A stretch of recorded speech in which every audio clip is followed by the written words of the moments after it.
अगर आप चक्रवृद्धि ब्याज जिसे हम सीआई कहते हैं, बहुत सारी जगह से पढ़ा है आपने, बहुत पढ़ा है, लेकिन आज तक समझ में नहीं आया है, तो प्लीज आप मुझे अपने 5 मिनट दे दो और इन 5 मिनट में मैं आपको दो सवाल सिखाऊंगा। ये दोनों सवाल देख के जाना और इसके बाद मुझे बताना कि तुम्हें सीआई समझ में आया या फिर नहीं आया। एक ऐसी यूनिवर्सल ट्रिक आप सभी के लिए लेकर के आया हूं कि आप उससे कुछ भी निकाल सकते हैं। चाहे प्रिंसिपल निकालिए, चाहे रेट निकालिए, चाहे टाइम निकालिए, आप कुछ भी निकाल सकते हैं। ठीक है, देखो, सबसे पहला क्वेश्चन आप सभी के सामने ये रहा। सवाल बड़ा प्यारा सा सवाल कहता है, क्या कहता है, थोड़ा सा कलर चेंज कर लेता हूं तो आपको और बेहतर दिखाई देगा कि 7200 रुपए की राशि पर 5% प्रतिवर्ष की दर से 2 वर्ष के लिए, देखिए 7200 रुपए की राशि यानी ये मूलधन है, तो मैं लिख सकता हूं प्रिंसिपल बराबर 7200।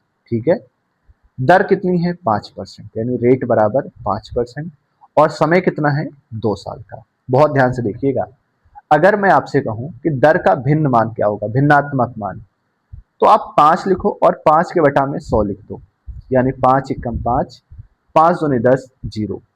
अब आपको क्या करना है, यहां से शुरू होती है हमारी मेन ट्रिक। देखिए, एक तरफ आपको प्रिंसिपल लिखना है और एक तरफ अमाउंट लिखना है। आगे बात समझ में, बिल्कुल ठीक। अब देखिए, प्रिंसिपल की जगह पर आप ये नीचे वाला नंबर लिखिए, यानी अगर बैंक में आपने 20 रुपए जमा किए हैं तो बैंक आपको कितना बढ़ा कर देगी, ब्याज कितना देगी, 1 रुपए का ब्याज देगी। तो 20 में से एक जोड़ेंगे यानी 21 रुपए, वो मिश्र धन बन जाएगा, अमाउंट बन जाएगा। सवाल 2 साल का था, यानी ये पहला साल था। अब दूसरा साल देखो, ये फर्स्ट ईयर, अब ये सेकेंड ईयर। सेकेंड ईयर में भी सेम सिचुएशन, 20 से 21, यानी जब आप इसको गुणा करोगे तो ये आ जाएगा 400, और जब इसको गुणा करेंगे तो 441 आ जाएगा। आपको बहुत अच्छे से पता है, मुझे बताने की कोई भी आवश्यकता नहीं है, आप बहुत अच्छे से जानते हैं कि भैया अगर मैं अमाउंट में से प्रिंसिपल को घटा दूंगा तो बीच का जो अंतर आएगा ये चक्रवृद्धि ब्याज कहलाएगा। पक्की बात है? हाँ भैया, बिल्कुल ठीक आपने कहा। हमारे अनुसार जो मूलधन है वो कितना है, 400 यूनिट। तो 400 यूनिट का मान कितना, 7200। 400 यूनिट मान कितना, 7200। अब 1 यूनिट का मान निकालिए, 1 यूनिट का मान हो जाएगा 7200/400। काट पीट मचा दो तो पता चलेगा 1 यूनिट का मान 18 के बराबर है। अब आपसे क्या पूछा गया था, चक्रवृद्धि ब्याज। तो अगर एक 18 के बराबर है तो 41 कितने के बराबर होगा, जल्दी से आप गुणा करके देख लेंगे तो आप कहेंगे भैया 18 एकम 18, हासिल आया 1, 18 चौके 72 और 1 ये 73, यानी 738। ऑप्शन नंबर बी इसका बिल्कुल ठीक जवाब हो जाएगा।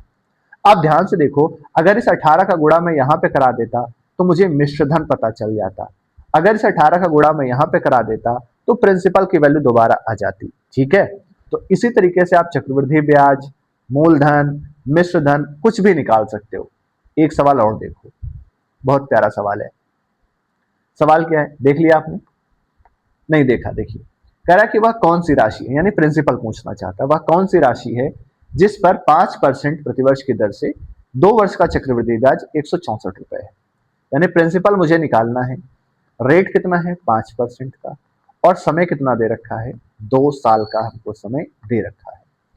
सबसे पहला काम क्या बताया था कि जो रेट है उसको भिन्न में लिख लो, तो 5/100 आप लिखेंगे इसको। जब काट पीट मचाएंगे तो ये 1/20 हो जाएगा। फिर एक तरफ मैंने कहा था कि प्रिंसिपल लिखना है और एक तरफ अमाउंट लिखना है। इतना कर सकते हो आप? बिल्कुल कर सकते हो। प्रिंसिपल की जगह पे लिखना है 20 और अमाउंट की जगह क्या लिखना है, 21। ये फर्स्ट ईयर की बात है। अब सेकेंड ईयर में फिर से सेम चीज, 20 से 21। जब आप इन दोनों का गुणा करोगे तो ये 400, और जब इन दोनों का गुणा करोगे तो ये 441। ठीक है, आपको पता है कि जो इन दोनों के बीच का अंतर है ये 41 रुपए का, ये क्या है आपका, चक्रवृद्धि ब्याज है। ठीक है, अब सवाल को आगे पढ़िए। सवाल क्या कह रहा है, सवाल कह रहा है कि ब्याज कितना है, 64 रुपए। तो ब्याज की वैल्यू कितनी, 41 यूनिट। तो मैं कह सकता हूं कि 41 यूनिट का मान है 164, तो 1 यूनिट का मान आ जाएगा 164/41। काट पीट मचा देंगे, ये 4 बार में जाएगा। पूछा क्या गया हमसे, मूलधन पूछा गया, प्रिंसिपल पूछा गया है, और प्रिंसिपल कहां पे लिखा है, ये है प्रिंसिपल। तो बस इसी प्रिंसिपल के साथ में इस 4 का गुणा करा दीजिए, उत्तर जो आएगा वो 1600 इसका बिल्कुल ठीक जवाब हो जाएगा, ऑप्शन नंबर ए। देखिए, आज मैंने आपको 2 सवाल बताए हैं और इन 2 सवालों में मैंने आपको सीआई निकालना सिखाया है। अगर आपको कोई कंफ्यूजन हो रहा है अभी भी तो आप कमेंट सेक्शन में लिख दीजिएगा, अगला वीडियो आपको देखने को मिल जाएगा जहां पर हम आपके कंफ्यूजन को दूर कर रहे हैं। ठीक है, साथ ही साथ डिस्क्रिप्शन में एक टेलीग्राम लिंक मिलेगा, यदि वहां पर आपको कोई भी दिक्कत आती है तो वहां पे आप उस सवाल को भेज सकते हैं, सोल्यूशन आपके पास तक पहुंच जाएगा। ऐसी प्यारी प्यारी वीडियोस के लिए चैनल को सब्सक्राइब करें, वीडियो को लाइक करें। जय हिंद, जय भारत, वंदे मातरम।